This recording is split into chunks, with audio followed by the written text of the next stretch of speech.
ტკივილის ყველაზე ჩუმი ფორმა არის მაშინ, როცა უკვე სულ ერთი. არც მაშინ, როცა ტირი, არც მაშინ, როცა ყვირი და არც მაშინ, როცა ბრაზისგან გინდა, რომ კედლებს მუშტები ურტყა. სანამ ყვირი ხარ, ესე იგი კიდევ გჯერავს, რომ გაგაგონებენ. ნამდვილი საშინელება მაშინ იწყება, როცა შენ შიგნით სრული სიჩუმეა, სიცარიელია, უემოციო ხარ. ეს არის წერტილი, სადაც აღარ ელოდები, აღარ გაქვს იმედი, აღარ გწყინს და აღარ ცდილობ ახსნას, რომ გტკივა. გრძნობები არ გამქრალა, ისინი უბრალოდ დაიღალნენ წვით.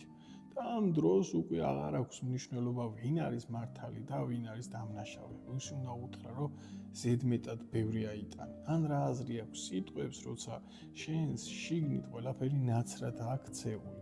შენ უბრალოდ მშვიდად კეტავ კარს მიჯახუნების გარეშე და ყოველგვარი ახსნა განმარტების გარეშე მიდიხარ, რადგან ნამდვილი ტკივილი აღარ ყვირის, ის უბრალოდ გადაიწვა. მაგრამ იცოდე, ეს სიცარიელი დასასრული არ არის.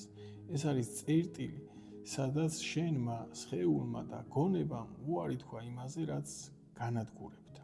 სწორედ ამ ნულიდან საკუთარ თავთან დაბრუნებით იწყება ახალი ცხოვრება და არ დაგავიწყდეს ყველაზე მთავარი, რომ გამოჯანმრთელება დაიწყე შენით.